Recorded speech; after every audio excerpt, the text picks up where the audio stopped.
पेश खिदमत है कहानी हमजाद की वापसी का 7वां हिस्सा। मेरे लिए एसएचओ का ये हुक्म कतई गैर मुतवक्को था, इसलिए चौंक उठा और उसकी तरफ देखकर पूछा, क्या एसपी साहब ने अपने अहकाम वापस ले लिए? जी नहीं। एसएचओ सिराजुद्दीन आगे बढ़कर अपनी कुर्सी पर बैठ गया।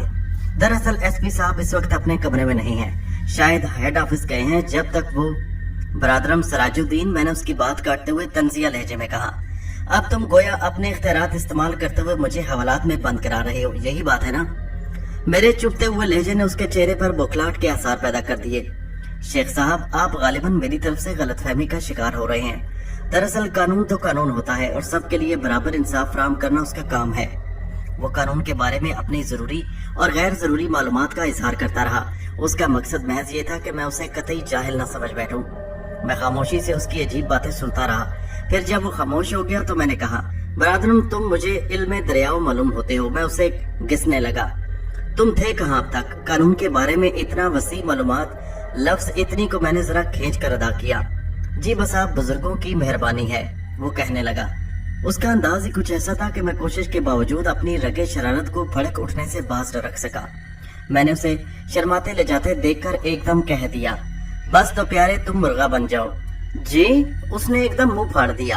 हाँ, तुम्हारा मुर्गा बनना बहुत जरूरी है, मैं संजीदगी से बोला। इस तरह दौराने खून सर की तरफ हो जाता है, जिससे अकल बढ़ती और आंखें रोशन हो जाती हैं। फिर तुम पर काबिलियत के दौरे नहीं पड़ा करेंगे, बल्कि मुस्तकिल काबिलियत तुम्हारी खोपड़ी में जगह बना लेगी। समझ गए ना तुम? अब वो हैरत के लम्हे से निकल चुका था और उसके चेहरे पर नागवारी के आसार साफ नजर आ रहे थे। देखिए शेख साहब, मैं आपके साथ इज्जत से पेश आ रहा हूँ। उसका ये मतलब नहीं कि आप मेरे मातहत के सामने मेरी इज्जत से खेलने लगे। उसके लहजे में तलखी आ गई थी, मगर मुझ पर उसका क्या असर होता? मैं बदस्तूर उसे घिसता रहा। तुम मुझ पर गलत इल्जाम लगा रहे हो। जहाँ तक मुझे इल्म है, खिलौनों से खेला जाता है। मेरा ख्याल है कि शायद तुम्हारी इज्जत खिलौना नहीं और ना मैं कोई बच्चा हूँ कि इससे खेलना चाहूँ। मैंने मुहावरतन अर्ज किया। वो वजाहत करते हुए और भी मज़ा का खेज मालूम होने लगा। अच्छा, तो मुहावरतन भी आता है तुम्हें? कमाल है, तुम्हारी सूरत देखकर कोई अंदाजा नहीं लगा सकता कि तुम इतने काबिल हो गए हो। क्या मतलब? उसकी तेवरियों पर बल पड़ गए। मतलब ये कि चुगत लगते हो सूरत से। ये मेरा गोया आखिरी हरबा था कि वो बेकाबू हो जाए और मुझे मायूसी ना हो। बस बहुत हो गया। वो एकदम अपनी असलियत पर आ गया। वो खौल उतर गया जो उसने वक्ती तौर पर अपने ऊपर चढ़ा लिया था। मैं अब एक लफ्ज बर्दाश्त नहीं करूंगा। ये कहते हुए उसने मेज पर रखा हुआ अपना पैद उठाकर आलमे जोश में जोर से मेज पर मारा। तुम शायद मुझे भी मलिक फिरोजदीन समझ रहे हो। तुम्हें क्या, यहाँ इस कुर्सी पर बैठकर हम सभी मलिक फिरोज बन जाते हैं, मैंने पुरसुकून आवाज में कहा।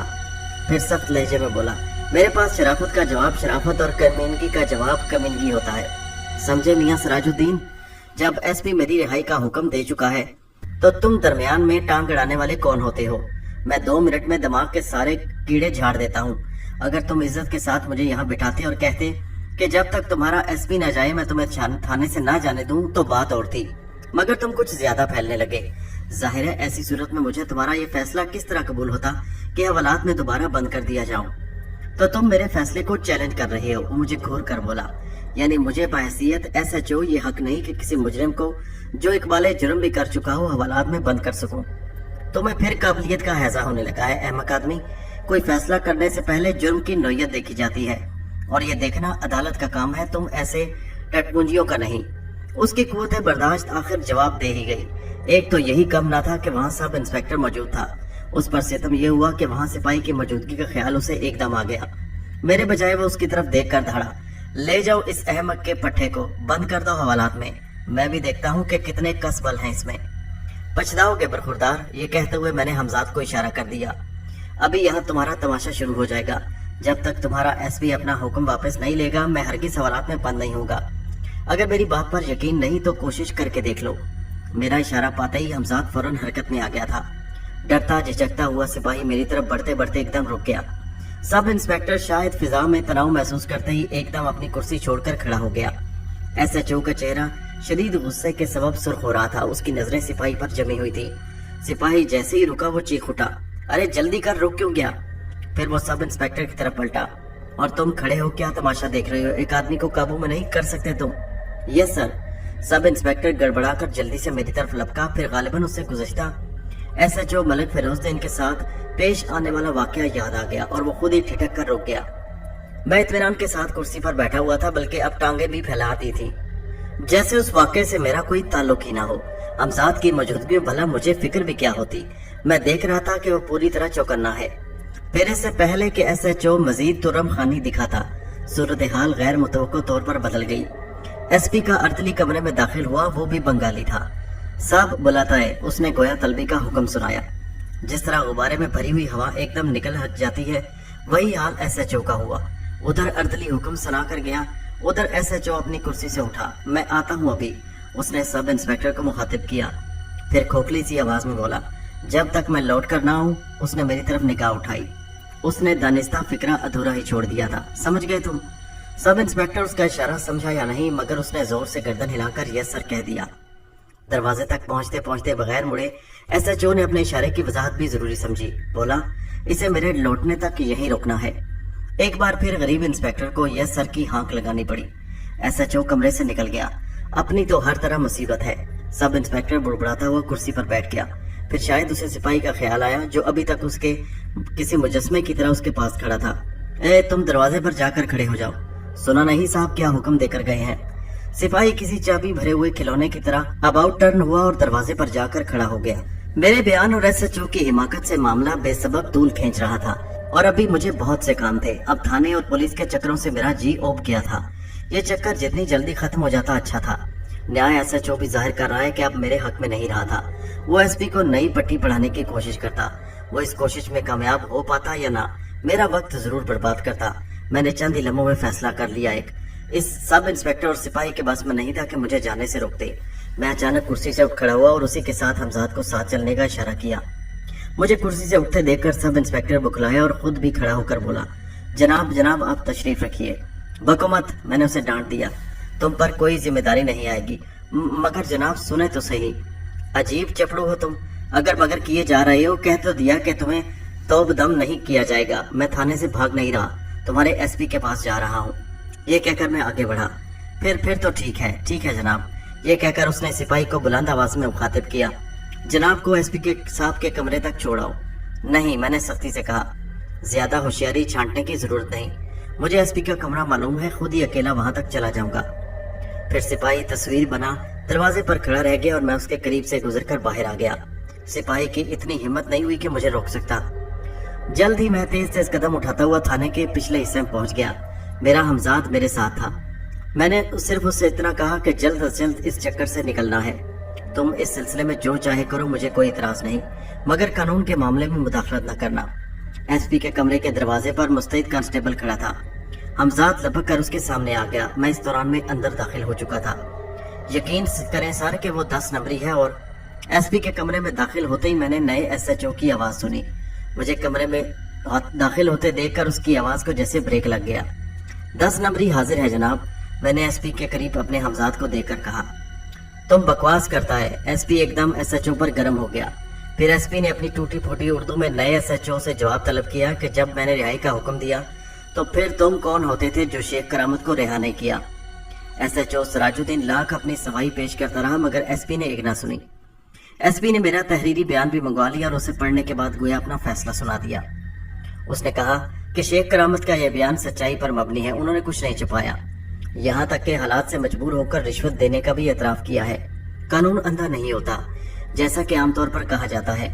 वो हालात और वाकयात का तजिया करके सही नतीजे पर पहुंचने के बाद किसी पर लागू होता है। जब इस केस में ये वाज़ेह है कि शेख करामत को रिश्वत देने पर मजबूर किया गया, उसके सिवा शेख करामत के पास कोई और रास्ता नहीं था। उसने कानून की निगाह में असल मुजरम शेख करामत नहीं, SHO मलिक फेरोजुद्दीन है। लेकिन उसका हतमी फैसला अदालत करेगी। इन हालात में पुलिस के पास कोई जवाब नहीं कि शेख करामत को जेरे हिरासत रखे। हाँ, शेख करामत पर यह पाबंदी जरूर आयद की जा सकती है कि वो पुलिस को इत्तला दिए बगैर चलगाम से कहीं न जाएं, और ये कि अगर अपनी मौजूदा क़यामगाह छोड़ें तो पुलिस को नए पते से आगाह जरूर करें। उसकी वजह यह है कि इस केस के अदालत में जाने के बाद उन्हें भी अदालत में हाजिर किया जाएगा और उन्हें अदालत में हाजिर होना पड़ेगा। जो कुछ SP ने जुबानी कहा उसे तहरीर में भी ले आया, क्योंकि उसी बुनियाद पर अदालत में केस पेश किया जाना था। उसके साथ नए SHO और सिराजुद्दीन से भी तहरीरी तौर पर जवाब तलब कर लिया गया कि उसने मेरे सिलसिले में तामील हुक्म क्यों नहीं की और गैर जरूरी तौर पर मुझे थाने में क्यों रोका। मेरे नजदीक उसके लिए इतनी सजा काफी थी। उसके चेहरे का रंग उतर गया था। मेरी तवक्को से केस पहले खलासी हो गई और उसमें यकीनन हमजाद का हाथ था। उसने मेरी हिदायत पर पूरा अमल किया था। एसपी के जहन पर पूरी तरह मुसल्लत होने के बावजूद उसने कानून में मुदाखलत नहीं की। एसपी ने जो कुछ कहा था खिलाफ कानून नहीं था। मैं एसपी का शुक्रिया अदा करके उस कमरे से निकल आया। थाने से निकलते निकलते असर का वक्त हो गया। मैंने करीबी मस्जिद में असर की नमाज पढ़ी और फिर अपनी तबाह हाल कोठी की तरफ रवाना हो गया। फिलहाल मेरे लिए वही जाय बना थी। मैं अपने हमजाद से बिछड़कर रेजा रेजा बिखरता गया था और अब मुझे अपना बिखरा हुआ वजूद समेटना था। मेरे पास कुछ भी तो नहीं रहा था, न घर, न दर, न इज्जत, न वकार, न पैसा, न शोहरत, नेक नामी, न शाद कामी। मुझे ज्यादा की हवस पहले कभी रही हो तो रही हो, मगर अब नहीं थी। अब मैंने अपनी जिंदगी का रुख बदल लिया था। आदमी के बातिन का असर यकीनन उसके ज़ाहिर पर भी होता है। शान और शौकत, नमूदन नमाइश क्या धरा था इसमें। जिंदगी में बहुत कुछ देख लिया था। जिसे घर कहते हैं वो मैंने कभी नहीं बनाया। घर का तस्वर मेरे जहन में सिर्फ दरो दीवार नहीं, ये मैंने इसलिए अर्ज किया कि अमूमन लोग दरो दीवार को घर कह देते हैं। दिल में यही एक फांस थी जो कभी कभी चुभने लगती। उस रोज अपनी कोठी की तरफ जाते हुए भी यही ख्यालात मेरे जहन में गर्दिश कर रहे थे, जिन्हें मैंने दानिस्ता अपने जहन से झटक दिया था। वो मेरी कोठी का मलबा नहीं, मेरी हसरतों का मलबा था, जिसके दरमियान से होकर मैं अपने कमरे तक पहुंचा। हमजाद को मैंने थाने से निकलते ही रुखसत कर दिया था। अब फिर तलब कर लिया। तुम वो जड़ी बूटियां और पत्तियां ले आए जिनका सफूफ बनाना है? मैंने उससे पूछा। जी हाँ, ये लीजिए। उसने मेरी तरफ हाथ बढ़ाया। मुझे मालूम था कि यहाँ आकर सबसे पहले आपको इन्हीं का ख्याल आएगा। मैंने दोनों चीजें उससे ले ली, फिर कुछ सोचकर बोला, सफूफ भी तुम्हें बना लो और सोते वक्त मुझे इसकी एक खुराक खिला देना। मुझे तुम्हारी बात पर यकीन है। इंशाल्लाह 1 हफ्ते के अंदर मैं मैदे के सरतान से निजात हासिल कर लूंगा। इंशाल्लाह। ये कहते हुए हमजाद ने मुझसे वो जड़ी बूटियां और पत्तियां वापस ले ली और बोला, मैं 7 दिन के लिए अलग अलग पुड़ियां बनाकर रख लूंगा, आप मुतमईन रहें। तुमसे एक बात और पूछना थी। कुछ देर बाद मैंने मजीद कहा, मुझे नहीं मालूम कि ये मुमकिन भी है या नहीं, फिर भी आप कहें तो सही। वो मुझे खामोश देखकर बोला, मैं तुम्हें बता चुका हूँ कि मेरा बातिन बदल चुका है, मगर जाहिर वही है। अब मुझे अपने उस मकरूह चेहरे से भी घिन आती है और महसूस होती है घिन, जिस पर गुनाह की मुतअद्दिद तहरीरें नश हो चुकी थी। किसी और को ये महसूस होता हो कि ना होता, लेकिन मुझे अपने चेहरे और बाकी जिस्म के दरमियान बहुत फर्क महसूस होता है। तुम मेरे हमसाद हो, इसलिए यकीनन मेरे जज्बात को समझ सकते हो। जाने क्यों कभी पहले मुझे ख्याल नहीं आया। कतई तौर पर यह चेहरा बदलना तो मुमकिन नहीं। हाँ, इस पर से बुढ़ापे के आसार को खत्म किया जा सकता है। जल्द का ढीलापन, स्याही, झुर्रियां, खुरदारपन और पजमर्दगी दूर हो जाएगी, मगर चेहरे के बुनियादी खतूत वही रहेंगे जो दरअसल हैं। हमजाद मुझे तफसील बताने लगा। यूँ समझे कि आपका चेहरा एक जवान आदमी का चेहरा नजर आएगा। ये कोई मुश्किल काम नहीं। आप अगर पहले कभी ये ख्वाहिश जाहिर करते तो इसकी तकमील हो जाती। जिंदगी के हंगामों और हवस दर हवस ने इतनी मोहलत ही कहाँ दी कि मैं ये सोच सकता। मैंने एक ठंडी सांस भरते हुए कहा, बस चंद लम्हे आपको तकलीफ हो गई, उसके बाद आप गोया अहदे जवानी में लौट जाएंगे। हुक्म दें तो मैं करीब आऊं? हमजाद बोला। ठहरो, मैंने कहा, मैं आखिरी बार ये चेहरा देख लूं जो कुछ देर बाद मेरे लिए अजनबी बन जाएगा। ये कहकर मैं मसहरी से उठा और मेज पर रखा हुआ आईना उठा लिया। आईना में अपना चेहरा देखते हुए मेरे एहसासात बहुत अजीब थे। वो चेहरा मुझे अपना चेहरा मालूम नहीं होता था। मैंने हाथ से आईना रख दिया और फिर मसहरी पर आकर बैठा। आ जाओ और तकलीफ की परवाह न करो। गुज़श्ता 40 दिन के दौरान मैं जो तकलीफें बर्दाश्त कर चुका हूँ, बहरहाल ये तकलीफ उससे ज्यादा नहीं होगी। हमजाद मेरे करीब आ गया और बोला, आंखें बंद कर लीजिए। मैं लेट गया और आंखें बंद कर ली। दूसरे ही लम्हे मुझे यूं महसूस हुआ जैसे हमजाद मुझ पर झुका हो। उसके बाद मैंने एक तपिश सी महसूस की। फिर यूं लगा जैसे मेरे चेहरे की जिल्द जगह जगह से फटने लगी हो। तकलीफ शुरू हो गई, मगर मैंने सख्ती से होंठ बेंच लिए। मैं एक हैरतनाक तजुर्बे से गुजर रहा था। बर की रोशनी मेरे जिल्द में दौड़ रही थी। ये सिर्फ चंद लम्हे थे जो तकलीफ की वजह से मुझे ज्यादा महसूस हुए। फिर ठंडक सी महसूस हुई जैसे कोई जख्मों पर मरहम रख रहा हो। बाद में ये एहसास भी जाता रहा। ये आईना लीजिए। मुझे हमजाद की आवाज सुनाई दी। आंखें खोलकर अपना चेहरा देखिए। आईने में अपना चेहरा देखने से भी पहले आंखें खोलते हैं। मेरे लिए पहला जहनी झटका हमजाद का बदला हुआ चेहरा था। मैं एकदम उठकर बैठ गया और आईना देखने से पहले अपनी हैरत का इजहार किया। ये तुम्हारा चेहरा कैसे बदल गया? वो मुस्कुराया। मैं आप ही का तो जिस्म लतीफ हूँ, आप ही का अक्स, आप ही का आईना। ये तो होना ही था। जब आपका चेहरा बदल गया तो फिर मेरा चेहरा क्यों ना बदलता? मेरा हमजाद बिल्कुल ठीक कह रहा था। उसका चेहरा देखकर मैं जाने कहाँ कहाँ पहुंच गया। बदायूं मेरी जवानी कैद में तो गुजरी थी, और अब वही जवान चेहरा, मेरा बिछड़ा हुआ मासूम चेहरा मुझे आईने में भी नजर आ रहा था, जिस पर गुनाह की स्याही नहीं थी। उससे मुझे बड़ी तकवीयत, रूहानी तकवीयत महसूस हुई। अब मेरा ज़ाहिर भी बदल गया था। मेरा चेहरा और बाकी जिस्म के दरमियान जो नुमाया फर्क था खत्म हो चुका था। वक्त जैसे पीछे की तरफ लौट गया था। मुझे बदायूं याद आ रहा था, मेरठ याद आ रहा था, दिल्ली के गली कूचे मेरी आंखों में घूम रहे थे। मैं न जाने कब तक इन्हीं ख्यालों में खोया रहा कि हमजाद की आवाज ने मुझे चौंका दिया। वो मुझसे रुखसत की इजाजत मांग रहा था। ना जाओ, अभी ना जाओ और मुझे सोचने दो, मैं जज्बाती होकर बोला। मुझे सोचने दो कि मैं कहाँ आ गया हूँ और क्यों। और सुनो, उस वक्त तक करीब रहा करो जब तक मैं खुद तुम्हें रुखसत न कर दिया करूँ। उसने सादतमंदी से कहा, जी बेहतर। बदले हुए चेहरे ने मुझे बहुत कुछ सोचने पर मजबूर कर दिया है। मैं हमजाद के बजाय जैसे अपने से बातें कर रहा हूँ। अब इन वाकयात को बरसों गुजर चुके हैं। अगर मैं वापस भी चला गया तो शायद माजी मेरा पीछा नहीं छोड़ेगा। वो अंग्रेजों की हुकूमत का जमाना था, वो फिजा और थी, और अब शायद ख्याल किया कि और लहर ने मेरे तखय्युल की रो मुनक़ता कर दी। मेरी फौरी वापसी मुमकिन नहीं थी। अभी मुझे बहुत से मसले निपटाना थे और इनमें सबसे अहम मसला सरिता की बाजियाबी का था। शंभू को मैं नजरअंदाज नहीं कर सकता था। सरिता को उसके रहम व करम पर छोड़ जाना खुदगर्जी थी। हमजाद एक तरफ मुअद्दब खड़ा था। मेरी निगाह उसकी तरफ उठी तो मैं जैसे ख्यालों की दुनिया से लौट आया।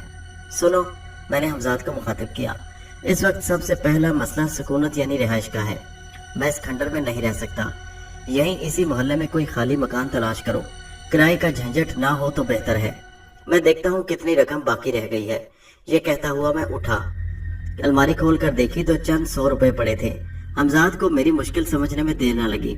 कुछ ही देर बाद मेरे सामने मेज पर बड़े नोटों की ढेरियां लगी हुई थी, जिन्हें मैंने एक अटैची केस में भर लिया और हमजाद के साथ मकान की तलाश में रवाना हो गया। ये मेरा तजुर्बा था कि हमजाद के लिए कभी कोई मुश्किल नहीं होती थी। वो जल्दी लौट आया और आते ही बोला, यहाँ से सिर्फ 2 फरलांग के फासले पर एक मकान खाली है।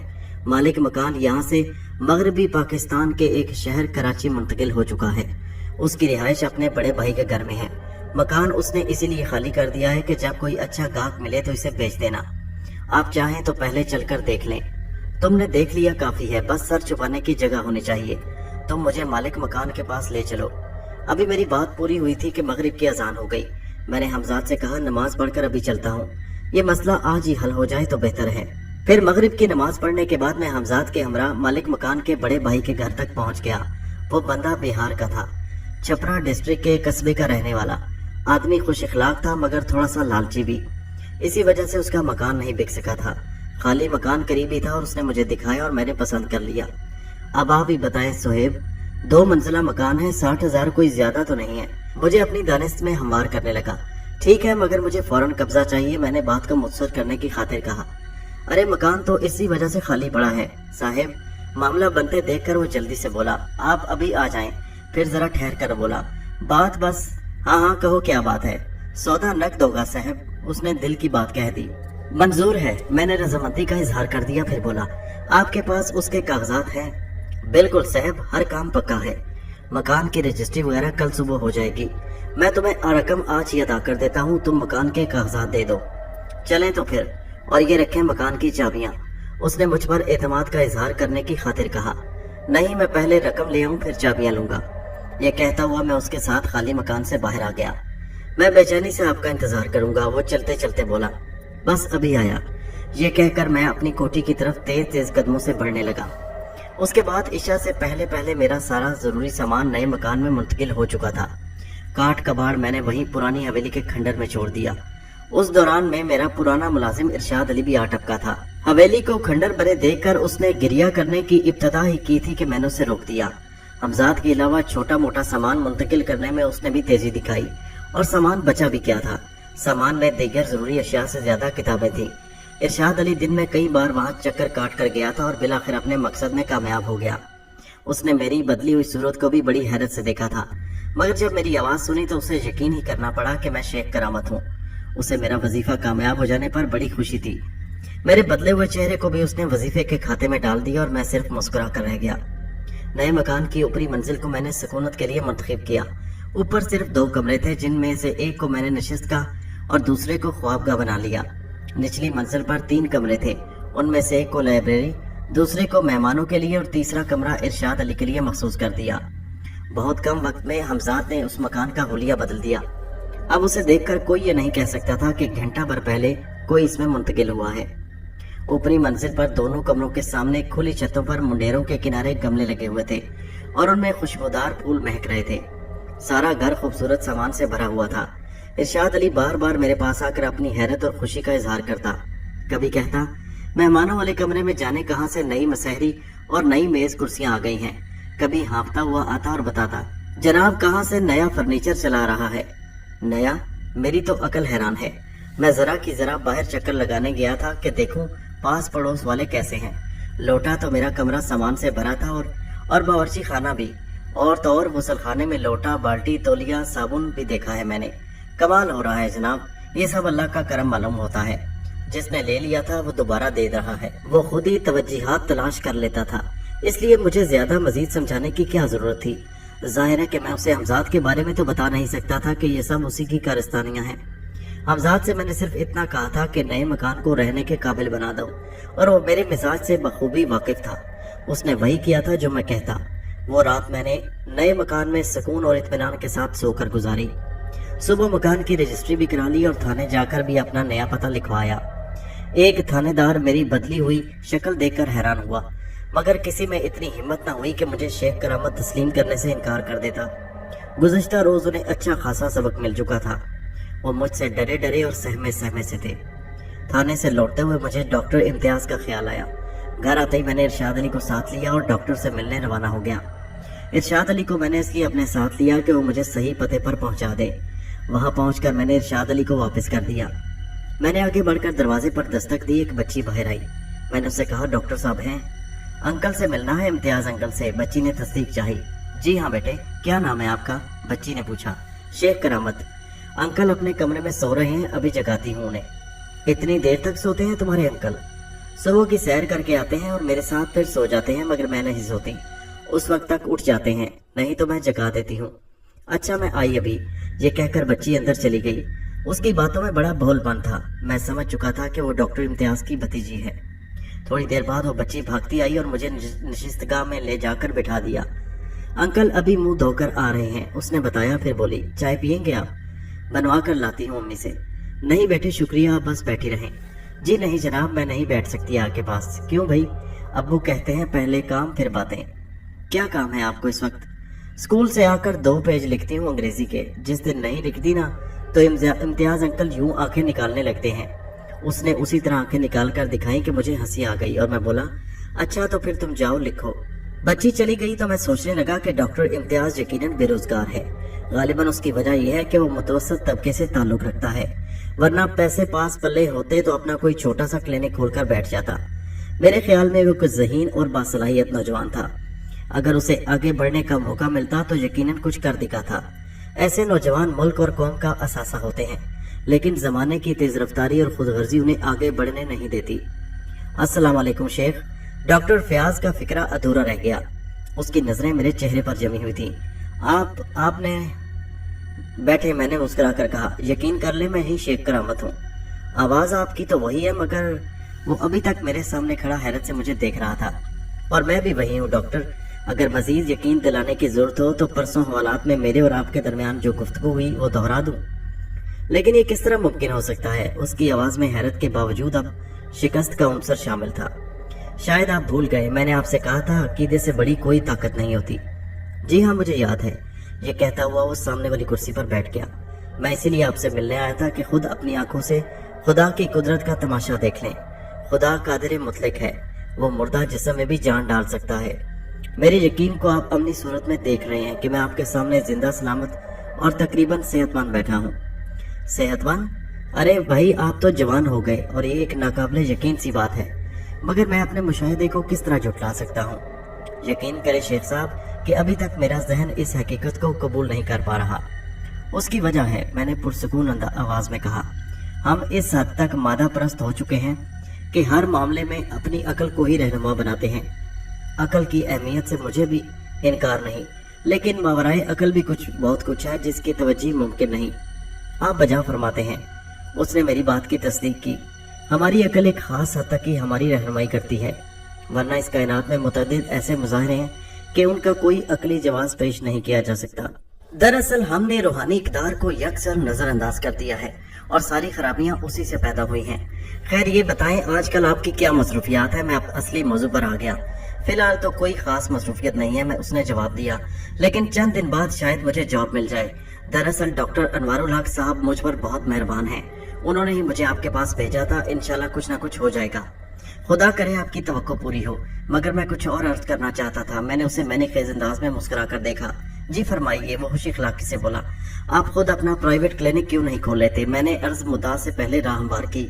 अपना क्लिनिक ना खोलने के कई सबब हैं जनाब, उसने संजीदगी से कहा। मैं आप जैसे मुखलिस आदमी से झूठ बोलना नहीं चाहता कि मैं किसी बड़े खानदान का फर्द नहीं हूँ। बड़े खानदान से मेरी मुराद रुपए पैसे से है। मुतवसत घराना है। हमारे वालिद और वालदा का इंतकाल हो चुका है। मेरे लिए भाई साहब ही सब कुछ हैं।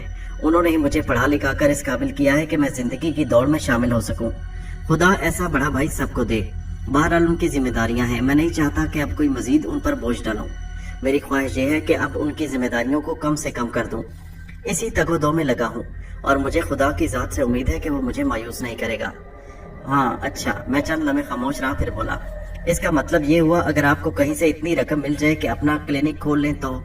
जी नहीं, उसने दरमियान ही में मेरी बात काट दी। अव्वल तो ये कि मैं किसी के आगे हाथ नहीं फैला सकता, यानी कर्ज लेकर मैं ये काम नहीं कर सकता। और दूसरी वजह यह है कि अपना क्लिनिक खोल लेना तो आसान है मगर उसे चलाना इतना आसान नहीं। आप अपनी बात की वजाहत करेंगे? मैं समझा नहीं कि क्लिनिक चलाने में क्या कबाहत है। बात है जनाब के मरीज अमूमन हमारे जैसे नौजवानों को बिल्कुल अनाड़ी समझते हैं। वो तजुर्बाकार अफराद को तरजीह देते हैं। मैं उसकी एक मिसाल अर्ज करूं। मेरे ही कोलीग में से एक ने गोदी के करीब जो आबादी है गरीबों की, वहाँ अपना क्लिनिक खोला है। अभी वहाँ महीना हुआ है। बंदा MBBS है और ज़हीन भी। उसी से कुछ फासले पर एक बड़े मियाँ का क्लिनिक है जो मेरे इल्म इतला के मुताबिक पहले एक डॉक्टर के कंपाउंडर होते थे। ना उनके पास मुनासिब तालीम है न डॉक्टरी की डिग्री। क्या आप यकीन करेंगे कि मेरा कोलीग तो दिन भर मरीजों के इंतजार में सूखता रहता है और उन बड़े मियाँ के क्लिनिक पर मरीजों की भीड़ लगी रहती है। अब बताएं ऐसी सूरत में क्या किया जाए? ये मोतबर और मोअज़्ज़िज़ पेशा भी लोगों की लाइलमी के सबब दुकानदारी बन गया है। आए दिन ऐसे अनाड़ियों के हाथों लोगों की जिंदगी खतरे में पड़ी रहती है। केस बिगड़ जाता है तो मरीज को सरकारी अस्पताल का रास्ता दिखा देते हैं। कोई मरे या जिए इनकी बला से। ये कहकर डॉक्टर इम्तियाज खामोश हो गया। आप इसे नसीहत न समझिए, मैं उसकी पूरी बात समझकर बोला। दरअसल इसकी बुनियादी वजह नाख्वानदगी है, यानी जहालत। इस फिजा को आप जैसे नौजवान बदल सकते हैं। ये मुमकिन नहीं कि हमारे मुल्क में एकदम ख्वानदगी की सतह बुलंद हो जाए। इसमें अभी बड़ा वक्त लगेगा और ये भी कि इस सिलसिले में हमारे इसार और कुर्बानियों से काम लेना होगा। लोगों का शऊर रफ्ता रफ्ता ही बुलंद होगा। ऐसी सूरत में अगर आप जैसे समझदार नौजवान हिम्मत हार बैठेंगे तो हालात जूं के तूं ही रहेंगे। इन हालात को उसी वक्त बदला जा सकता है जब शर की जगह खैर आ जाए, बदी की जगह नेकी ले ले, बुराई की जगह भलाई अपने कदम जमा ले। ये काम इसार और कुर्बानी का तालिब है। इसके लिए हिम्मत और हौसले की जरूरत है। ये एक सर्द जंग है जो आपकी नस्ल को जीतना है। तो क्या आप सुपुर डाल देना चाहते हैं? मेरी गुफ्तगू के दौरान में उसके चेहरे पर कई रंग आए और गुजर गए। यकीनन मेरे इस्तदलाल ने उस पर कुछ न कुछ असर किया था। बिलाखिर वो थकी थकी सी आवाज में बोला, आप ठीक कहते हैं, लेकिन फिजा क्योंकि खासी संजीदा हो गई थी इसलिए उसके बोझलपन को दूर करने की खातिर मैंने मुस्कुरा कर कहा, लेकिन ये कि सामान्य जंग कहाँ से आए? गालिबन आप यही कहना चाहते हैं ना? वो भी मुस्कुरा दिया और बोला, जी आप ठीक समझे। मेरा जो मुद्दा था उसके लिए अब फिजा हमवार हो चुकी थी। मैंने आहिस्ता से अपने बास्केट की अंदरूनी जेब में हाथ डाला। एक बड़े नोटों की गड्डी मैं उसी घर से अपने साथ लाया था। वो 10,000 रुपए थे। मैंने नोटों की गड्डी उसकी तरफ बढ़ा दी और फिर उससे पहले कि वो कुछ कहता बोला, ये कर्जा हुस्ना है, आप पर कोई एहसान नहीं। जब आपके पास हो वापस कर दीजिएगा, मैं वापस लेने से इनकार नहीं करूंगा। अरे नहीं नहीं जनाब, ये कैसे हो सकता है? आप मैं इतनी बड़ी जिम्मेदारी का खुद को अहल नहीं समझता। मैंने जोर देकर कहा, ओ तो इसे बड़े भाई की तरफ से छोटे भाई के लिए हदिया समझ लीजिएगा, रख लें, वरना मैं समझूंगा कि आपको मेरे खलूस पर शुबा है। मैंने जोर देकर कहा। वो शरीफुन नफ्स नौजवान बड़ी मुश्किल से राम हुआ। फिर मैंने उसे अपने नए मकान का पता समझाया और रुकने लगा। उसने बगैर चाय पिलाए मुझे उठने न दिया।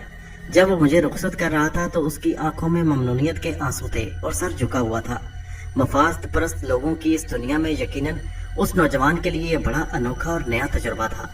मैं उसे खजालत के एहसास से बचाने की खातिर मजीद वहां नहीं रुका और खुदा हाफिज कहकर उसके घर से निकल आया। तस्वीर का ये एक रुख था और अब मैं तस्वीर का दूसरा रुख देखने जा रहा था। अब मुझे अपने साबिक शरीकेकार नसीरुद्दीन से मिलना था।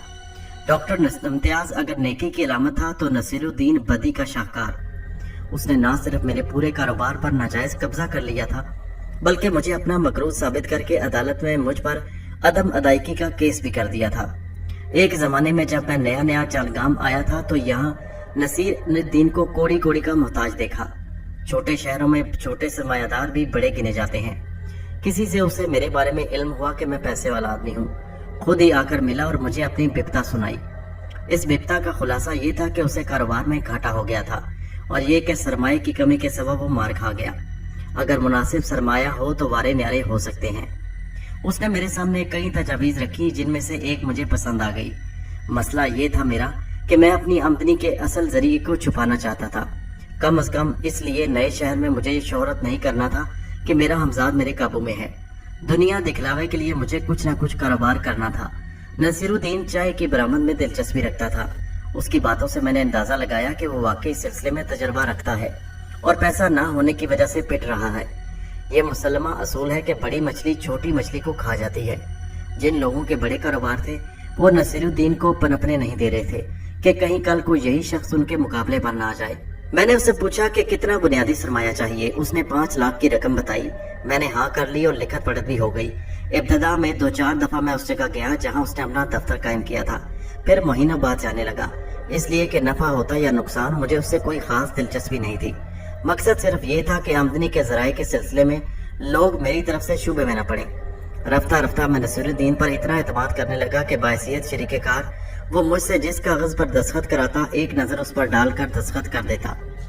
उसके बाद मैंने सरसरी नजर डालना भी छोड़ दी। जहां उसने कहा दस्तखत कर दिए। ना मुझे अपने लगाए हुए बुनियादी पैसे की तरफ से फिक्र थी, ना मुनाफा की ख्वाहिश थी।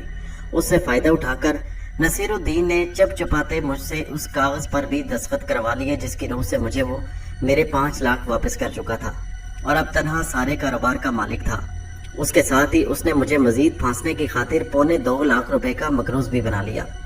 छोटी रसीदों पर दस्तखत करा के इस हद तक भी मेरे नजदीक वो काबिल माफी था, इसलिए कि गुनाह उसने किया था और बिलाखिर उस गुनाह की सजा उसे भुगतना थी, यहाँ नहीं तो आखिरत में। मगर हुआ ये कि वो सीना जोरी पर उतर आया और वो भी मेरे साथ। मेरी जगह कोई और होता तो रो धोकर बैठ जाता और अपनी हिमाकत पर जिंदगी भर पछताता रहता। आदमियत पर इसीलिए तो एतमाद उठ जाता है। नसीरुद्दीन जैसे लोग ये समझते हैं कि वही अक्ले कुल है। ऐसों को सबक देना यूं भी जरूरी है कि कल वो किसी और शरीफ आदमी के गिर्द अपना रियाकारी का जाल न डालें। बात सिर्फ मुकद्दर की है और मुझे ये मकदूर था। अब मैं इसके सारे कसबल बासानी निकाल सकता था। 100 दिन सुनार के 1 दिन लोहार का, ये कहावत यूं ही तो नहीं बनी। इसके पीछे सदियों का इंसानी तजुर्बा है। मगर नसीरुद्दीन शायद ये भूल गया था और उसे उस वक्त यही याद दिलाने जा रहा था। उसने चालगाम जैसे शहर में बड़ा अच्छा दफ्तर बनाया था। वहाँ जितने लोग काम करते थे कम वेश सभी मुझसे वाकिफ थे। इसलिए जब मैं एक तवील अरसे के बाद दफ्तर में दाखिल हुआ तो वक्ती तौर पर हलचल सी मच गई। शायद बदले हुए चेहरे के सबब वो ये लोग समझे कि मैं उनके साबिक मालिक का बेटा हूँ। नसीरुद्दीन गालिबन पूरे स्टाफ को ये बावर करा चुका था कि अब वही तनहा सारे कारोबार का मालिक है और मेरा उस फर्म से कोई ताल्लुक नहीं। ये बात मुझसे किसी ने कही तो नहीं, लेकिन लोगों के चेहरों और उनके रवैयों से मुझ पर हकीकत रोशन हो गई। कोई एक शख्स भी मेरे लिए कुर्सी छोड़कर खड़ा नहीं हुआ और ना ही किसी पुरतकवा इस्तकबाल का मुजाहरा किया। नसीरुद्दीन पहले से अलग कमरे में बैठता था। मुझे ये जरूरत पेश न आई कि उसे अपनी आमद की इतला कराता। उसके किसी मुसाहब ने उसे खबर कर दी थी। वो अपने इखलाक का मुजाहरा करने की खातिर खुद ही अपने कमरे से निकलकर बाहर आ गया। आदाब आदाब शेख साहब के फर्जंद, तशरीफ लाइए। वो मेरे करीब आकर बोला और अपने कमरे की तरफ इशारा किया। आपने कैसे जहमत की? अभी कमरे में चलकर अर्ज कर दूंगा। ये कहता हुआ मैं उसके साथ कमरे में चला गया। मेरी आवाज सुनकर वो चौंका जरूर था मगर बोला कुछ नहीं। कमरे में पहुंचकर वो अपनी रिवॉल्विंग चेयर पर बैठ गया और अपने सामने रखी हुई फाइलों को एक तरफ सिरकाते हुए बोला, बैठे जी बैठे। मैं उसके मुकाबले वाली कुर्सी पर बैठ गया। मेरे और उसके दरमियान मेज थी। असल गुफ्तगू शुरू करने से पहले मैंने उससे कहा, नसीरुद्दीन मुझे तुमसे खिलवत में कुछ बात करना है, इसलिए बेहतर है कि तुम अपने चपरासी को बुलाकर हिदायत कर दो। इस दौरान में कोई अंदर ना आए। मेरे बदले हुए चेहरे पर न जाओ, मैं शेख करामत ही हूँ। लम्हे भर को उसके चेहरे पर उलझन के आसार नजर आए। फिर उसने कहा, अगर वाकई ऐसा है पी तो मैं इसी वक्त जरा कुछ मसरूफ था। काम बहुत है आजकल। क्या ये मुमकिन नहीं कि आप किसी और वक्त आ जाएं? ठहरे मैं अपनी डायरी देखता हूँ, ये कहकर वो टेबल कैलेंडर के वर्क उलटने लगा। मैं उसकी हिमाकत और भोंडी अदाकारी पर मुस्कुरा ही सकता था, सो मुस्कुरा दिया। हाँ ये ठीक है, ये डेट। वो जैसे खुद से बातें कर रहा था। मैं लिख लेता हूँ यहाँ आपका नाम। वो कलम उठाकर लिखने लगा। शाम 4 और 5 बजे के दरमियान परसों आ जाइए। दरअसल काम इतना बढ़ गया है कि एक एक लम्हे का हिसाब रखना पड़ता है, ठीक है ना? उसने अपना सूजा हुआ चेहरा ऊपर उठाया और अंदर गोश्त में धसी हुई छोटी छोटी सी अयार आंखों से मुझे देखा। ये तो तुम ठीक कहते हो नसीरुद्दीन कि बहुत मसरूफ आदमी हो तुम, वक्त भी नहीं है तुम्हारे पास। मगर देरीना दोस्तों के लिए तो वक्त निकालना पड़ता है ना। आज ही बात हो जाए तो अच्छा है, काम तो जिंदगी भर का है, करते रहना। मैं पुरसुकून आवाज में बोला। ये इसलिए भी कह रहा हूँ कि गया वक्त मेरे हाथ नहीं आता। मैं तुमसे मुसालियत की बात करने आया था। मेरे तुम्हारे दरमियान जो रंजिश ख्वामखा पैदा हो गई है वो खत्म हो जानी चाहिए। ये कोई अच्छी बात तो नहीं ना? मैं उसे खिला रहा था। देखें शेख साहब, माफ कीजिए, मसालियत का वक्त अब गुजर चुका है। मेरे आपके दरमियान मुकदमे बाजी चल रही है। अब फैसला अदालत करेगी। अगर आप इसी सिलसिले में बात करने आए हैं तो फजूल है। बेकार अपना और मेरा वक्त जाया करने से कोई फायदा नहीं। ये मेरी शराफत है कि आपसे देरीना तल्लकात के सबब मैंने इज्जत के साथ यहाँ अपने कमरे में बिठा लिया, वरना मेरी जगह कोई और होता तो आपको इस कमरे में ही नहीं दफ्तर में भी घुसने न देता। नसीरुद्दीन का फितरी घटियापन जाहिर होने लगा। खैर ये तो तुम्हारा एहसान है नसीरुद्दीन, और इस एहसान को मेरी आने वाली कई नस्लें याद रखेंगी। मगर इसके बावजूद बात अभी और इसी वक्त होगी। मेरा लहजा बदलने लगा। कोई जबरदस्ती तो नहीं है ना? वो अयारी से मुस्कुराया। मैं चाहूँ तो अभी आपको यहाँ से निकलवा सकता हूँ। अरे गलतफहमी है यार तुम्हारी। मैं हंस पड़ा। तुम्हारे किबला हजूर अब्बा भी मुझे यहाँ से निकाल नहीं सकते, ना ही मुझे यहाँ से जाने पर मजबूर कर सकते हैं। शेख साहब देखें, आप मेरे बाप तक पहुंच रहे हैं और मैं ये हरगिज बर्दाश्त नहीं कर सकता। चले जाएं यहाँ से निकले, वरना मैं चपरासी से धक्के दिलवाकर आपको दफ्तर से निकलवा दूंगा। गुस्से की वजह से उसका फूला हुआ चेहरा मजीद फूल गया। फिर ये भी ना भूलो कि तुम खुद को इस बदले हुए चेहरे के साथ शेख करामत साबित नहीं कर सकते। तुमने यकीनन किसी गैर मुल्क जाकर प्लास्टिक सर्जरी कराई और इस तरह खुद अपने लिए गड्ढा खोद लिया है। वो बेअदबी पर उतर आया। गड्ढा तो मैंने तुम्हारे लिए खोदा है नसीरुद्दीन, बस इस वक्त तुम्हें उस गड्ढे में धक्का देने आया हूँ और तुम मुझे ऐसा करने से नहीं रोक सकते। ये कहकर मैं उठा और पलटकर अंदर से दरवाजा बंद कर दिया। अरे ये क्या कर रहे हो तुम? वो खौफजदा सी आवाज में चीखा। मैं अभी पुलिस को फोन करता हूँ। ये कहकर उसने एक तरफ रखे हुए टेलीफोन सेट की तरफ हाथ बढ़ाया। मैं लपक कर उसके पास पहुंच गया। हिमाकत ना कर गधे, ये कहते हुए मैंने उसके हाथ से रिसीवर छीन लिया। सुकून से बात करो, मैं तुम्हें खा नहीं जाऊंगा। मैंने रिसीवर को दोबारा क्रेडल पर रख दिया और घूमकर दोबारा उसके सामने आ बैठा। फिर बोला, अब अगर तुमने रिसीवर उठाया तो टेलीफोन का तार खींचकर निकाल दूंगा। मेरे लहजे में धमकी थी। वो खौफजदा सा नजर आने लगा और तेज तेज सांस लेते हुए कुर्सी की पुश से टिक गया। हाँ तो नसीरुद्दीन, अब कहो मसालियत पर आमादा हो? मैंने मुस्कुराकर पूछा। हरगिज नहीं, उसने तेज आवाज में जवाब दिया। ये ना समझना कि तुम गुंडागर्दी करके मुझसे अपनी बात जबरदस्ती मनवा लोगे। गुंडागर्दी? मैं जोर से इस्तेहजाइया अंदाज में हंस पड़ा। गुंडे तुम हो या मैं? तुम कर रहे हो गुंडागर्दी, मैं तो शराफत से बात कर रहा था। मगर शराफत से तुम्हारा क्या ताल्लुक? तुम तो इंतहाई कमीने और जलील आदमी हो, एहसान फरामोश हो। तुम फिर हद से बढ़ रहे हो। वो तो मैं बढ़ूंगा और तुम्हें बर्दाश्त करना पड़ेगा।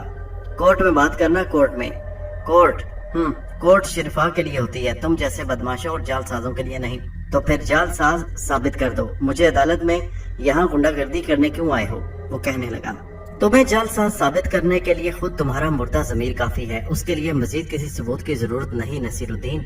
मेरे लहजे में चुभन थी। ज़मीर और बेज़मीरी की बात कमजोर लोग करते हैं।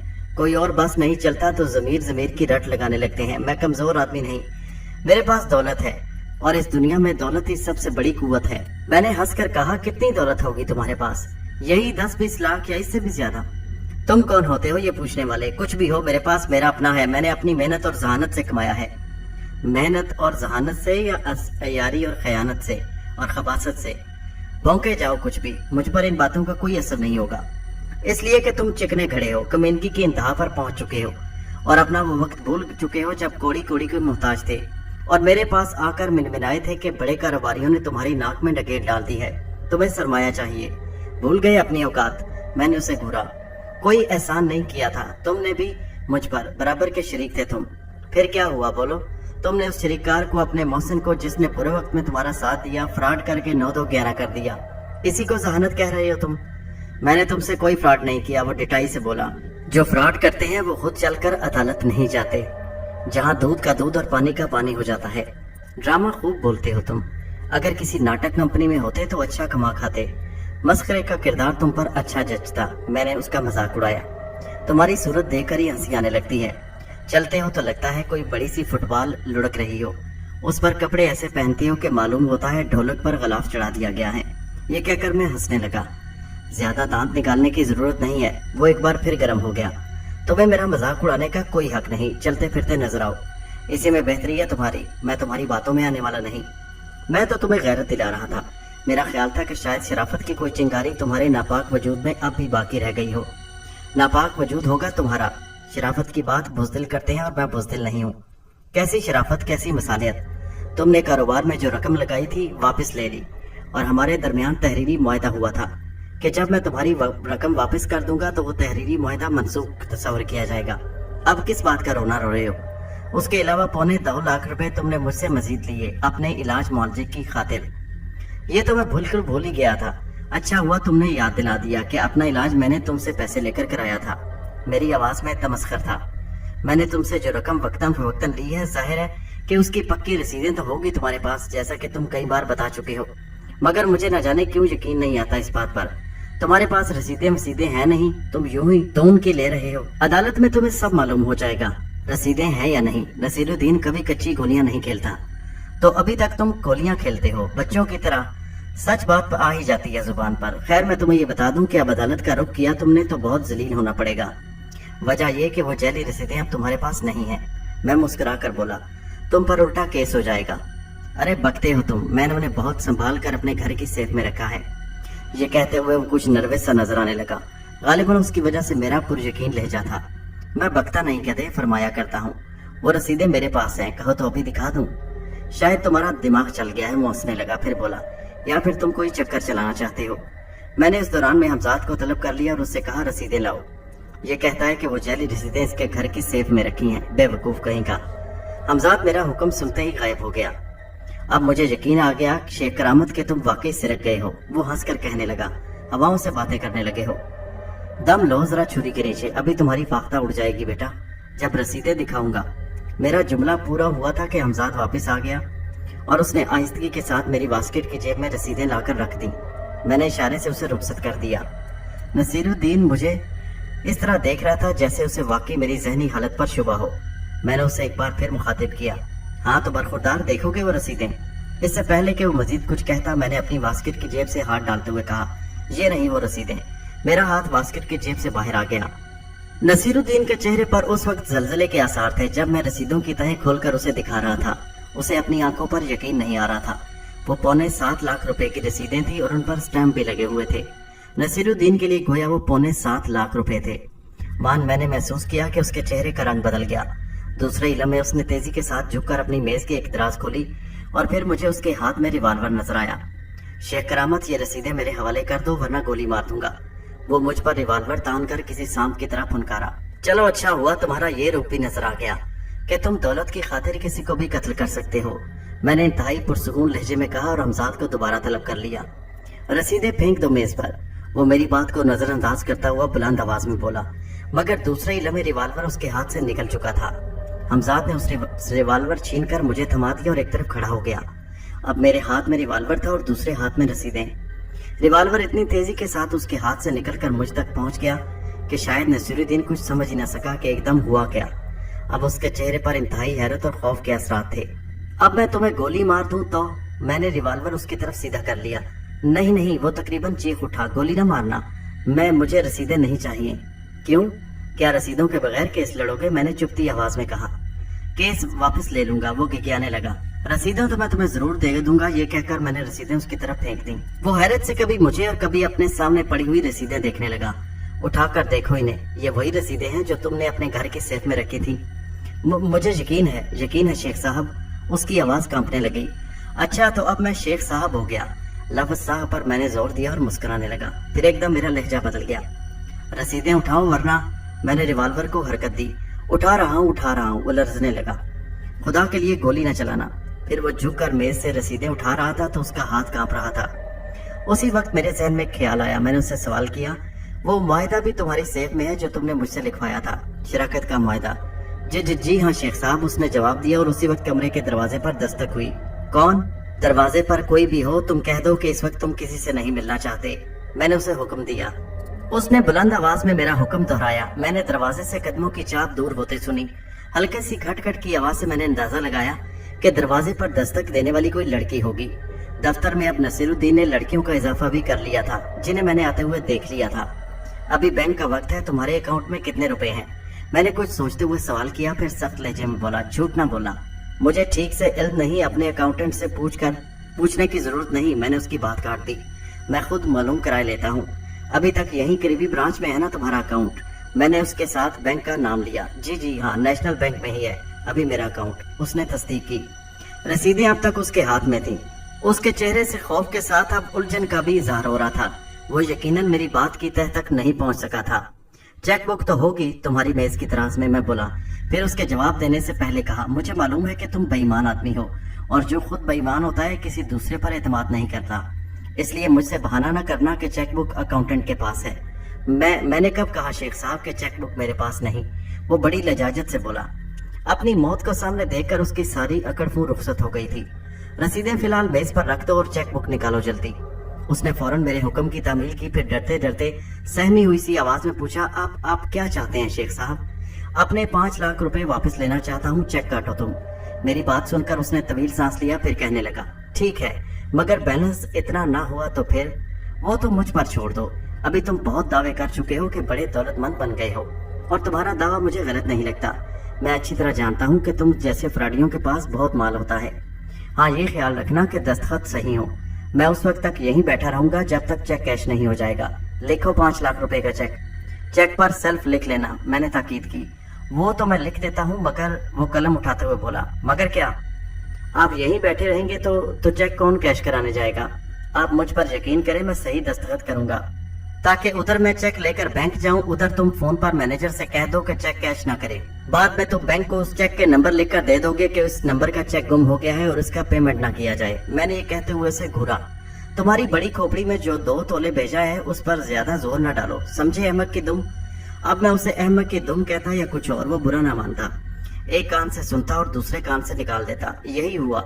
वो बुरा माने बगैर नरमी से बोला, शेख साहब, मुझे इतराफ है कि मैंने आपके साथ बुरा सलूक किया और ये कि मैं बहुत बुरा हूँ, मगर अब आपके साथ कोई धोखा नहीं करूंगा। आप कहें तो बड़ी से बड़ी कसम खाने को तैयार हूँ। मैं इस्तेज़ाइया अंदाज में हंस पड़ा। तुम जैसे लोगों की कसमों और इतराफे गुनाह को मैं अच्छी तरह समझता हूँ। तुम कुत्ते की दुम की तरह हो, जिसे 12 साल भी किसी नलकी में रखा जाए तो टेढ़ी की टेढ़ी रहेगी। तो फिर यूं करते हैं कि आप तशरीफ रखें, मैं खुद चेक कैश करा कर ले आता हूँ। उसने दूसरी तजवीज पेश की। चेक कैश कराने जाओगे या पुलिस को साथ लेकर आओगे? आप तो किसी तरह मान ही नहीं रहे, और अगर हम दोनों यहाँ बैठे रहे तो फिर चेक कौन? हाँ वाकई ये तो बात ठीक है। मैं इस तरह चौंक कर बोला जैसे पहले ये बात मेरे जहन में न आई हो। मैं इसी से दानिस्ता खेल रहा था। अब आई बात आपकी समझ में। वो फीके से अंदाज में मुस्कुराया। मैं एकदम इस पर नाराज हो गया। दांत बंद कर घामड़ आदमी, चला मुझे पट्टी पढ़ाने। अबे क्या तेरा कोई आदमी चेक कैश करा के नहीं ला सकता? बोल। ये बात भूल गया था शेख साहब। उसका चेहरा तारीख हो गया। पल पल वो गिरगिट की तरह रंग बदल रहा था। चेक लिख जल्दी से, मैं बदसूर सख्त लहजे में बोला। देर की तो खोपड़ी में सुराख कर दूंगा। तेरे अब्बा जी का माल नहीं कि तू पी जाता। चुपचाप अपनी ही रकम वापस ले रहा हूँ। इस पर तो इस कदर कमीनगी दिखा रहा है। कुछ देर को मेरे नरम रवैये से उसके चेहरे पर जो जरा सी रौनक आई थी फिर खत्म हो गई। वो खामोशी से सर झुकाकर चेक लिखने लगा। चेक लिखने के बाद उसे चेक बुक से फाड़कर वो मुर्दा सी आवाज में बोला, अकाउंटेंट को बुलवा लूं, वो चेक कैश करा लाएगा। मैंने कहा तुझसे अकाउंटेंट को बुलाने के लिए। मैंने आंखें निकाली। उसने सर झुका लिया। इधर दे चेक। मैंने हाथ बढ़ाया और उसने मुझे चेक थमा दिया। रिवॉल्वर अब भी मेरे दूसरे हाथ में था। चेक पर एक नजर डालकर मैंने हमजाद को इशारा किया। जवाब खामोशी से एक तरफ खड़ा हुआ सारा तमाशा देख रहा था। मैंने दानिस्ता चेक लेकर अपने बाईं हाथ मेज के नीचे कर लिया। हमजाद से मुझे कुछ कहने की जरूरत नहीं थी। उसने मुझसे चेक ले लिया। वो यकीनन समझ चुका था कि मैं क्या चाहता हूँ। जब वो मुझसे चेक लेने के लिए झुक रहा था तो मैंने आहिस्ता आवाज में उससे कह दिया था कि नसीरुद्दीन के घर की सेफ से मुआहिदा भी लेते आना। मेरा अंदाज ऐसा था जैसे गुस्से में बुड़बुड़ा रहा हो। उसकी वजह यह है कि मैं बेसबब अपनी पुरस्कार कुव्वतों की शोहरत नहीं चाहता था। हमजाद चेक लेकर चला गया तो मैंने नसीरुद्दीन को एक बार फिर हैरान कर दिया। मैं बोला, ये जहली रसीदें खुद अपने हाथ से जला दो मेरे सामने। मुझे इल्म था कि वो सिगरेट पीता है और उसकी मेज पर खूबसूरत सिगरेट केस रखा है, उसमें लाइटर भी होगा। मेरा हुक्म सुनकर वो चंद लम्हे खौफजदा सा साकित बैठा रहा। फिर जब मैंने दोबारा डांट पिलाई तो सहम कर बोला, शेख साहब यहाँ कहीं आग ना लग जाए। अगर चाहोगे तो खुद तो जरूर आग लग जाएगी, वरना ये काम मुश्किल इतना नहीं। अपने बदगोश्त को इस घूमने वाली कुर्सी से उठाओ, रसीदे और लाइटर हाथ में लो और उधर कोने में मेरी तरफ मुंह करके ये कार्य खैर अंजाम दे लो। मेरे लहजे में गहरा तंज था। बिल आखिर उसे मेरे हुक्म की तामील करना ही पड़ी। कुर्सी से उठकर कोने की तरफ जाते हुए उसकी टांगें कांप रही थी। दरअसल वो अंदर से उतना ही बुज़दिल था, और वही क्या, हर बेईमान आदमी अंदर से बुज़दिल होता है। जैली रसीदें जलाकर वो दोबारा अपनी कुर्सी पर आ बैठा तो उस तरह हाँफने लगा जैसे कई मील का सफर तय करके आया हो। सुनो नसीरुद्दीन, आज के बाद से मेरा और तुम्हारा कोई ताल्लुक नहीं रहा, मैंने कहा। वो माहिदा, वो हाँफते हुए कहने लगा, उसे भी अभी तुम्हारे हाथों ही जलवाऊंगा, पहले मेरी रकम वापस मिल जाए। सुनो बेवकूफ आदमी, मैं तुमसे जबरदस्ती 5 लाख वसूल भी न करता तो मेरी सेहत पर कोई असर न होता, मगर ये 5 लाख तुम ऐसे कमीनों के पास छोड़ देना शराफत से बैद है। तुम जो दौलत को सबसे बड़ी ताकत समझते हो, तुम्हें जबा करने के लिए यही हथियार इस्तेमाल होना चाहिए। बेईमानी से हजम किए हुए इन रुपयों को तूने अपनी मलकियत समझ लिया था, इसलिए इनकी वापसी पर तुम बहुत तड़पोगे, ये मुझे मालूम है। अपनी रकम वसूल कर लेने का एक सबब ये भी है। रहा ये कि इस पैसे से तुमने मजीद कितना माल कमाया, इससे ना मुझे पहले सरोकार था ना अब है। तुमने अपनी दौलत में इजाफे की खातिर यकीनन हेरा फेरी भी की होगी, हलाल रोजी में हराम को शामिल किया होगा। उसके जवाब दे वो खुदा के सामने तुम होगे, मैं नहीं। मुझे तुम्हारी उस हराम की कमाई से भी कोई गर्ज नहीं। तुम्हें अपनी कब्र में सोना है और मुझे अपनी कब्र में।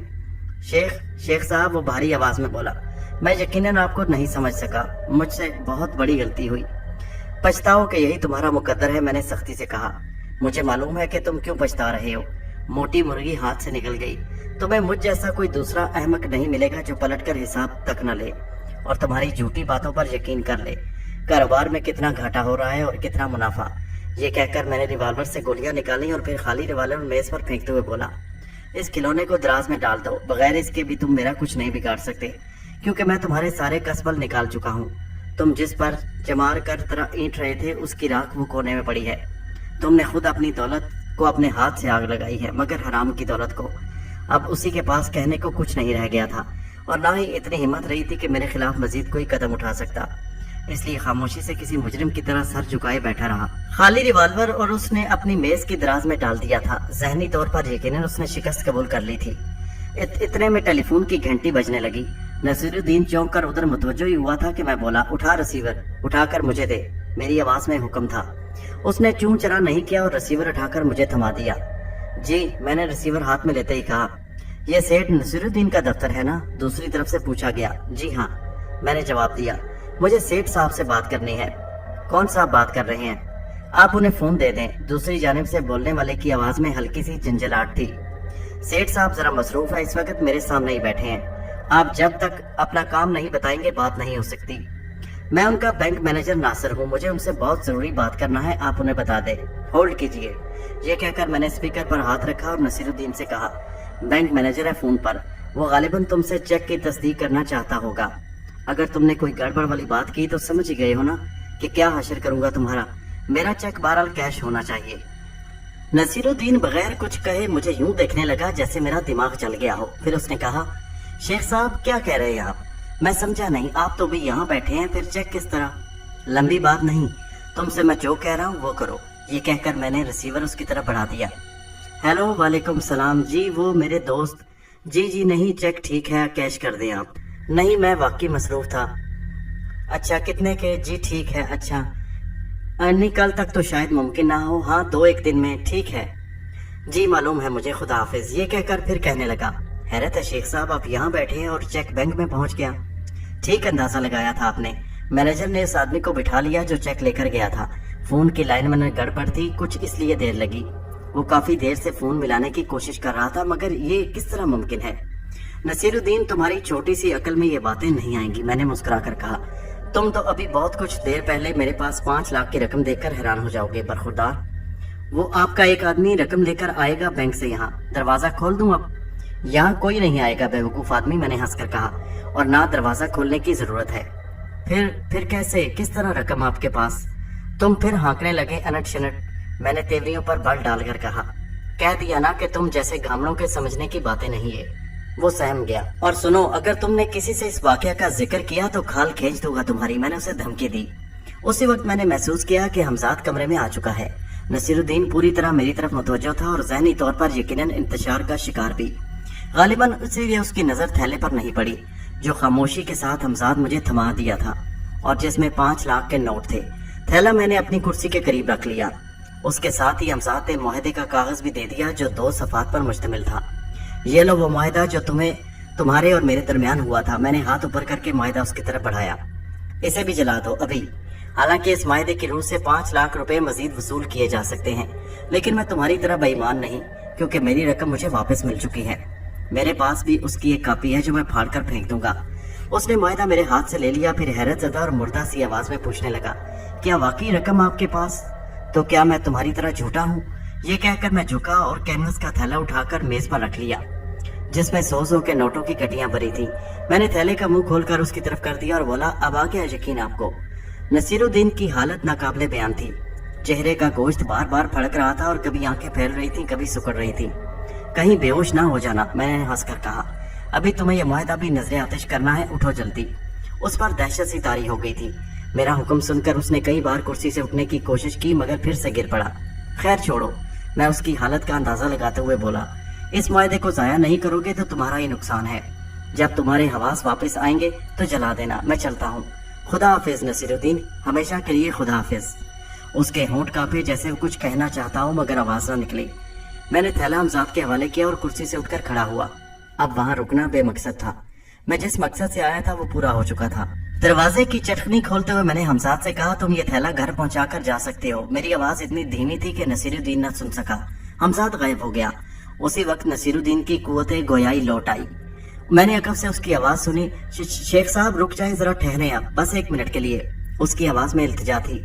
मैं रुक गया और फिर दरवाजा खोलकर उसकी तरफ पलटा। बोलो, मुझे सिर्फ इतना बता दीजिए कि रसीदे और मुआहदा आखिर किस तरह आपने मेरी सेफ से? ये मैं तुम्हें नहीं बताऊंगा नसीरुद्दीन, मैं उसकी बात काट कर बोला। कुछ बातें राज होती हैं और उन्हें राज ही रहना चाहिए। यूं भी अब ये किस्सा खत्म हो चुका। वो चंद हमें खामोशी से देखता रहा, फिर कहने लगा, आपको नाराज करके मैंने अपना ही नुकसान किया। अगर आप कभी मुझे माफ कर सके तो फिर अपना खादिम पाएंगे। मैं सारी जिंदगी आपकी खिदमत में गुजार दूंगा। जिन लफ्जों के पीछे जिस्मों की सच्चाई नहीं होती, उनका मतलब कुछ और ही होता है, वो अलग ही मालूम होते हैं। नसीरुद्दीन कोई अहमक नहीं था कि सारी जिंदगी मेरी खिदमत में गुजार देता और ऐशे दुनिया छोड़ देता। उसका अक्सर मकसद मुझसे छुपाना था। वो यकीनन इस नतीजे तक पहुंच गया था कि मेरे पास कोई पुरस्कार कुव्वत है। उसी के बल पर तो मैंने उसकी कोड़ी बुलवा ली थी। मेरी खिदमत गुजारी के पर्दे में और मेरा खादिम बनकर वो दरअसल मखदूम बनना चाहता था। वो इस पुरस्कार कुव्वत के राज को मालूम करने के बाद दोबारा आंखें फेर लेता, चाहे बाद में नाकाम ही क्यों ना हो जाता, ताकि हमजाद को काबू में करना बहरहाल कोई हंसी खेल नहीं, इसमें जिंदगी दांव पर लगानी पड़ती। फिर भी यकीन नहीं कि कामयाबी हासिल होगी या नहीं। यही वजह थी कि उस वक्त मैं नसीरुद्दीन की हिमाकत पर हंस दिया और बोला, इतने फर्माबरदार न बनो बरखुरदार, और अपनी खाल में मस्त रहो, ज्यादा की हवस अच्छी नहीं होती। मैंने उसकी जुबानी बात के बजाय दिल की बात का जवाब दिया और शायद मेरा अंदाजा गलत नहीं था, क्योंकि मेरी बात सुनकर वो कुछ बौखला गया। मैंने एक बार फिर उसे खुदा हाफिज कहा और तेजी से दरवाजे की तरफ बढ़ गया। बाहर निकलते ही मैं खूबसूरत लड़की से टकराते टकराते बचा। वो कमान से छोड़े हुए किसी तीर की तरह दरवाजे की तरफ आ रही थी। टकराने से बचने की खातिर उसने और मैंने दोनों ने कोशिश की। मैंने तो उस कोशिश में कामयाब हो गया क्योंकि मेरी रफ्तार ज्यादा नहीं थी, मगर वो लड़की अपना जिस्मानी तवाज़ुन बरकरार न रख सकी। मैंने फौरन ये महसूस कर लिया कि वो गिरने वाली है, इसलिए मुड़कर तेजी के साथ उसे सहारा दिया और गिरने से बचा लिया। सूरत से तो वो देसी ही लगती थी, मगर उसके जिस्म पर मगरबी लिबास था। इडियट! उसने संभल कर खड़े होते ही मेरी समात की तवाज़ो कर दी। लड़कियां, खुसूसन खूबसूरत लड़कियां, अपने सिनफे नाजुक होने का पूरा फायदा उठाती हैं। ना मालूम क्यों अजनबी मर्दों के सामने खुद को कोई आसमानी मखलूक जाहिर करती हैं। मैंने कभी ऐसी लड़कियों को घास नहीं डाली और हमेशा उन्हें उनकी औकात जरूर बता दी। वो लड़की जिसने मुझे इडियट कहा था ऐसे ही उथली मालूम होती थी। मैंने इसलिए जवाब में फौरन कहा, खातून, इडियट क्या आपके अब्बा हुजूर का नाम है? व्हाट? वो भिना गई और चेहरा गुस्से से सुर्ख हो गया। क्या कहा तुमने? जो सुना तुमने, मैंने मुस्कुराकर पुरसुकून आवाज में जवाब दिया। मैं सैंडल उतार लूंगी और मेरे पैर में जूता है। जब उसे अंदाजा हो गया कि बंदा दबने वाला नहीं है तो औरतों का मखसूस हरबा आजमाया और चीखने चिल्लाने लगी। दफ्तर के लोग जमा हो गए। इसी दौरान में मुझे मालूम हो गया कि इस कदर चीखने का चिल्लाने का सबब ये था कि वो इस दफ्तर के मालिक सेठ नसीरुद्दीन की मंजूर नजर थी। सेठ साहब किबला तक भी ये शोर पहुंचा और उन्होंने बनफ्से नफीस वहां अपना जलवा अफरोज फरमाया। फिर हकीकत हाल जानने के बाद वो इस फितने का हाथ पकड़कर अपनी खिलवतगाह में ले गए, मगर उससे पहले ही खादिम से माजरत जरूर की।